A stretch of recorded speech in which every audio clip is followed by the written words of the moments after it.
Welcome to the Fantasy Football Endgame with your hosts, Pierre Camus and Chris Mangano. What's up, everybody? Welcome to the Fantasy Football Endgame, where we are here to help you dominate, not just win, dominate your fantasy football league, because that's what it's all about, right? Winning and winning in style. And that starts with the waiver wire. You have to work the waiver at some point, especially when all these injuries keep piling up. It is 2020 after all. Before we get into that, stop what you're doing, hit that subscribe button, the one right there below, and hit the notification bell. All right. So you can get all of our latest content each and every week, waiver wire videos, start sit videos, game day live, injury updates, and so much more. All right. Risers and fallers. It's all here on the end game. All right. Let's get to tight ends for week 4. And let's start with an interesting name that's just kind of popped onto the scene all of a sudden. You may not have heard of Mo Alie-Cox before this year, but now you definitely have. So Jack Doyle was back in action for week 3. Thought that would kind of make last week's big game meaningless, but no. Oh no, Mo Alie-Cox had his way, and he didn't take very long to make an impact. Okay, so caught an early touchdown. So it's good to note that, first of all, we know Phillip Rivers is the quarterback. He tends to like tight ends. But also he targeted in the end zone because there aren't a whole lot of options besides we talked about Doyle being there. Well, it used to be that it was Doyle or, back in the day, Eric Ebron in Indianapolis, as far as tight ends getting targeted here. Alie-Cox might be that guy. He's a bigger guy, former basketball player. You got to love that. But Michael Pittman could have been that guy at wide receiver, but now it looks like he got banged up in this game. We know that Paris Campbell, working the slot, he's on IR. There just aren't a whole lot of options there in this passing game left. So Alie-Cox definitely has opportunity to succeed. And then he broke off a 46-yard reception later on. So he's kind of shown both his size and his speed could be an asset to this offense. Now, this does not look like it's going to be a very high-volume passing offense just because they want to keep the ball in Jonathan Taylor's hands as much as possible. Maybe out of Phillip Rivers' hands if they can help it so he doesn't throw too many picks. But either way, when they get to the red zone, Alie-Cox is definitely going to be an option. And showing that he has that speed, he can make some big plays too. So I would say he might be your top waiver wire option at this point at the tight end position, just because we've seen what potential he has on this team. There's also a guy named Jimmy Graham. Maybe you've heard of him. He's, caught a few touchdowns here and there. Now he's with Chicago, and he's still doing it. You thought he was dead and buried, but that was just because he was on Green Bay for a year, and Green Bay doesn't throw to tight ends, at least not that much. So Jimmy Graham has caught a touchdown, and don't forget, he almost had a second touchdown in the very first game, but it was called back because of a penalty. And then he did it again this week. So catching a touchdown, and not surprisingly, it was from Nick Foles.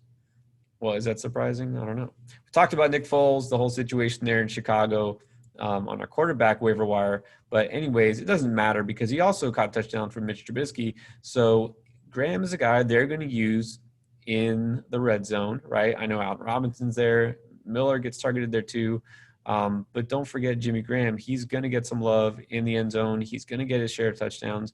And now with Tariq Cohen tearing his ACL, and there's really not that much depth at receiver there, with Foles behind center, they could be throwing the ball his way a little bit more often. Graham is a guy you can't just ignore at this point just because he's older.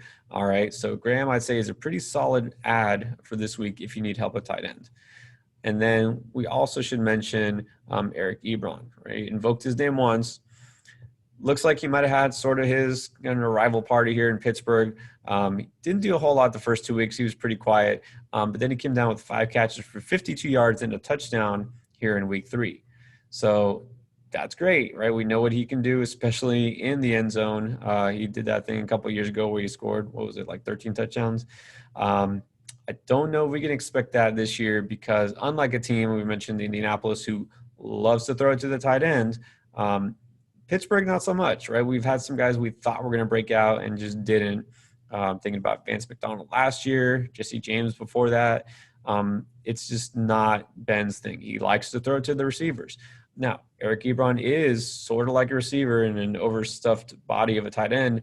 But still, there are so many receivers on this team. You got Juju, you got Deontay Johnson, James Washington, and now Chase Claypool too. Speaking of, receiver / tight end hybrids. I do think Ebron has value in this offense, right? Obviously, it's why I'm talking about him. He can put up games like this, but don't overlook the fact that what he did in week 3 came after Deontay Johnson got knocked out, okay? So that is usually when tight ends thrive, is when the receiving core is shaky or banged up, all right? And even at that, they have enough options. James Washington tied with Ebron for the lead in receptions and targets this game, which is surprising because Juju was fine, but that's just the way the game went. Okay, so Ebron, he's going to kind of keep being what he is. He's boom bust, right? He'll have some big games. He will score his share of touchdowns. We just don't know when it's coming. All right, so I'd say if Johnson, for some reason, is ruled out this coming week, he could be in the concussion protocol. I'm not sure the latest word on him. But if so, then yeah, Ebron becomes interesting, but don't expect that this has become a trend necessarily every week. So Ebron is kind of a nice guy to have on your bench and to fill in when you need it or when you feel like he's going to break out. It's just a little risky at this point. Dalton Schultz is a player that I know has been kind of added already in a lot of leagues. He's up to about 31% rostership across Yahoo leagues.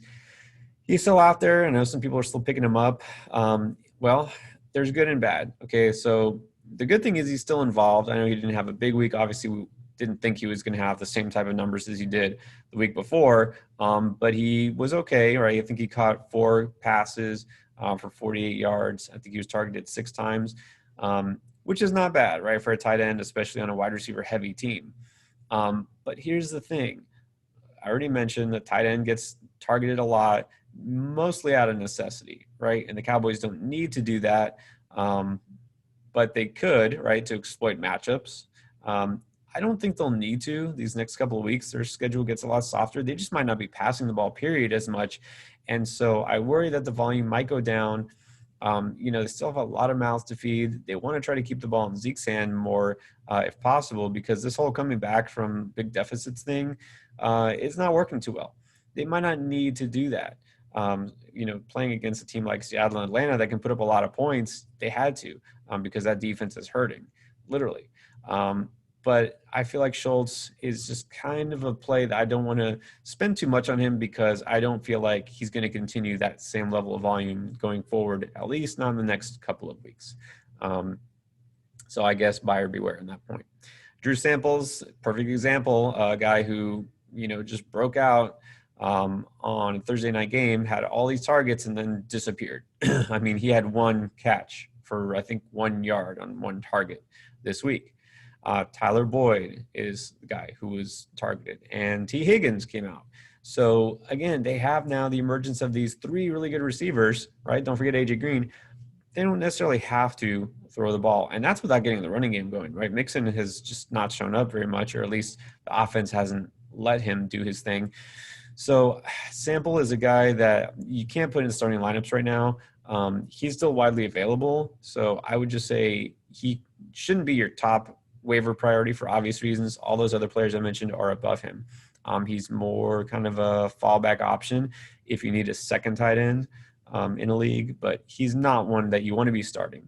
And that includes Ross Dwelly, who I have to mention just because everyone went out and started Jordan Reed because I told you to. And he would have had a monster game if he didn't do what Jordan Reed always does, and that's get hurt. All right, Chris knows this better than anybody, being a Washington football fan. There's a reason why they kind of parted ways with him. And you know what? He's still Jordan Reed. Great talent. But he just can't. He can't stay healthy. All right. I know the injury prone tag is unfair. Like everyone gets injured. He's injury prone. I think we can agree there. He's always injured. It's always a different thing too. Okay, so unfortunately, he almost had that touchdown, and then he tweaked his ankle, and now he was out. I don't think he's playing, but it looks like Kittle is coming back. So bottom line here, drop Reed if you picked him up. You don't have to run on add Dwelly because I think Kittle is going to be back.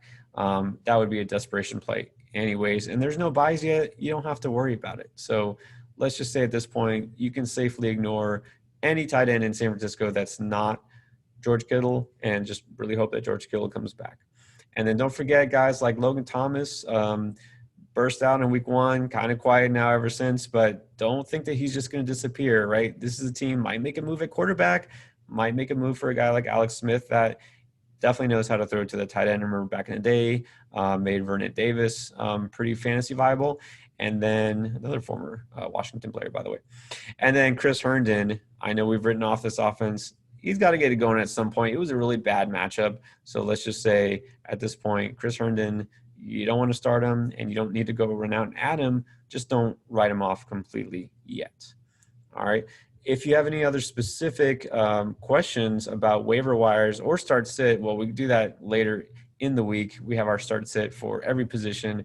And we do this every week, by the way, because our goal, our end game here is to help you, as I mentioned, win and dominate your fantasy league.